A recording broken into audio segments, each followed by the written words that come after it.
welcome back to my channel. Hope you're all doing really well. Hi, if you're new, my name is Megan and on this channel we do travel videos.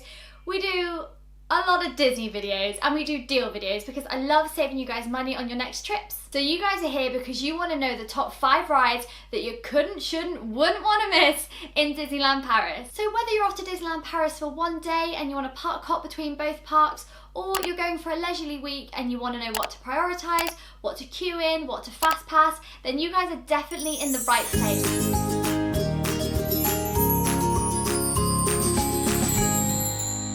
Jumping right in now with ride number 1, and ride number 1 is going to be my favourite ride, and that is Crush's Coaster. Crush's Coaster opened back in 2002 and you can find that ride in Walt Disney Studios Park in Toon Studio. First things first, we're going to do a bit of a quick fire round. I want to answer all the questions that most commonly get asked about Crush's Coaster. 1, it is a roller coaster indoors. 2, no, it doesn't go upside down.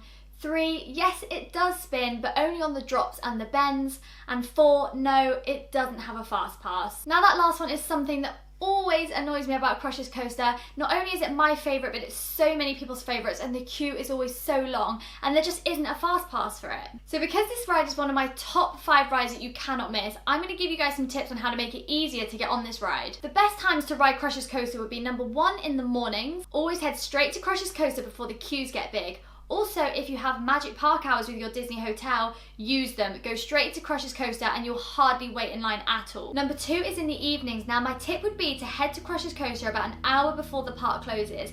Now this is because people are starting to filter out the park. Maybe they're going over to Disneyland Park for the fireworks, or they're going to be watching parades and shows. The queue is normally about 30 minutes, an hour before, so head then because then you don't have to queue that long. Number 3 is Crush's Coaster does actually have a single rider line, which me and Joe used back in March. Now yes, it means you ride the ride on your own, but because you're in the dark and it's kind of a solo experience anyway, it really doesn't matter. So there are a lot of families of 3, so single rider line tends to move quite quickly, and back in March we only queued for about 5 to 10 minutes. So if you're really serious about following my advice on getting on Crush's Coaster, then use those 3 tips and you will be absolutely fine. Moving on to number 2 now, we're going to come out of Walt Disney Studios Park, head to Disneyland Park, go into Discoveryland and go to Buzz Lightyear Laser Blast. Now this Buzz Lightyear is very similar to Disneyland California and Walt Disney World in the fact that you're in a cart with another person, you have your laser gun and you're trying to defeat the evil Zurg and help Buzz Lightyear. Now this ride had to be in my top 5 because it's such a family favourite, everybody can get involved and it gets all the competitive spirit out the way that who can get the highest points. Now I'm actually really bad at this ride. Whenever I go on I always get really low points and my family and my partner always beats me by miles,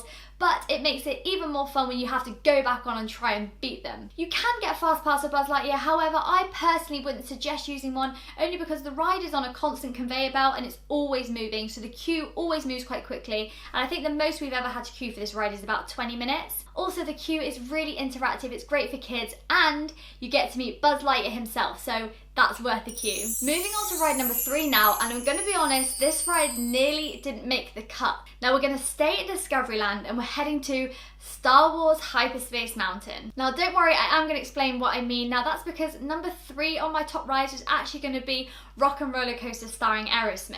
As you guys may be aware, that coaster did close on the 2nd of September 2019 for good. I was so upset when I heard about this because it was one of my absolute favourite rides. I've always loved it since Walt Disney World. However, with Disneyland Paris, it always felt a little bit smoother. I don't know if that's because the Walt Disney World one is actually a lot older, maybe it needs a little bit of a refurb, but I loved the one in Disneyland Paris and I am very, very sad that it's not going to be there anymore. However, I am still really excited about the new Avengers Land that's going to be coming in 2021, so fingers crossed it does it justice. Anyway, enough of Rock and Roller Coaster, we are talking about Star Wars Hyperspace Mountain. Now the reason this one actually made the list is because I feel like it's so different to other Space Mountain. Now Space Mountain in Walt Disney World is actually very different to the Disneyland Paris version. In Walt Disney World, it's a family ride, you've got a lap bar, you sit one behind the other, and it's very tame compared to Disneyland Paris. Also very similar with California. Now California, you also have a lap bar and you're sat next to your partner in a 2, but again, tame compared to Disneyland Paris. Now Hyperspace Mountain in Disneyland Paris, there's no lap bar,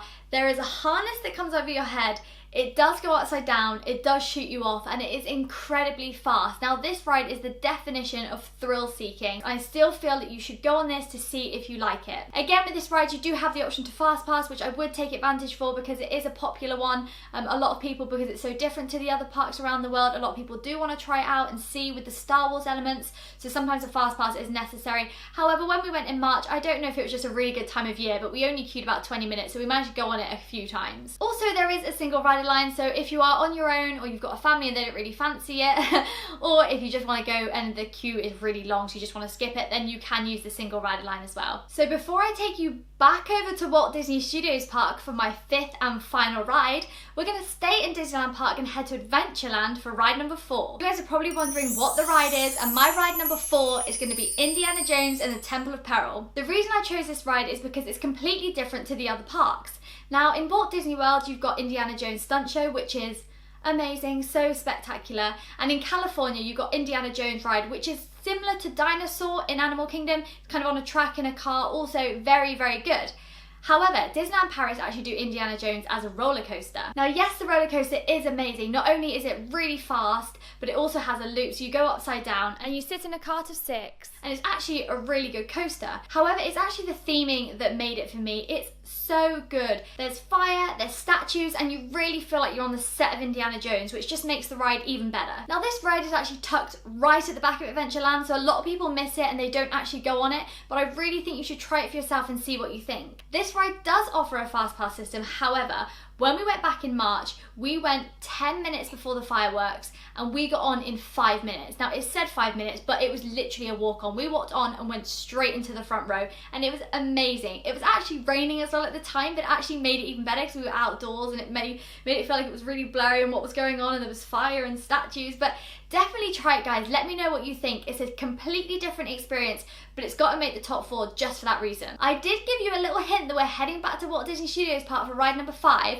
but pause the video now and let me know in the comments what you think that ride number 5 is going to be. So I wonder if many of you guessed it right. Ride number 5 is going to be Ratatouille the Adventure. Most of you are probably aware that Ratatouille the Adventure is in Disneyland Paris at the moment, but it is coming for the 50th anniversary to Epcot in 2021. It's going to be in the French Pavilion. This is such exciting news because it means that so many more people can ride this amazing ride. This ride is actually a few years old now, but it is still a favourite, and the queues get very long. It's such an interactive experience. You're shrunken down to the size of a rat in a trackless moving vehicle. It's amazing. It's a 3D experience. There's sights, there's smells, there's things to duck and dive as you scurry around the kitchen, but it's such an interactive experience. For that reason on its own, the cleverness, the inventiveness of it, you have to ride this ride. That's why it's so exciting that it's coming to Epcot, so even more people can ride it and see the ingeniousness behind this ride. There is also a single rider line, so if you just want to skip the queue, get on it and just ride it, then do anything to get you on this ride. You will not regret it. There you have it, guys. That is my top 5 rides you cannot miss in Disneyland Paris. Now, I know what you guys are thinking. Megan, where's Phantom Manor,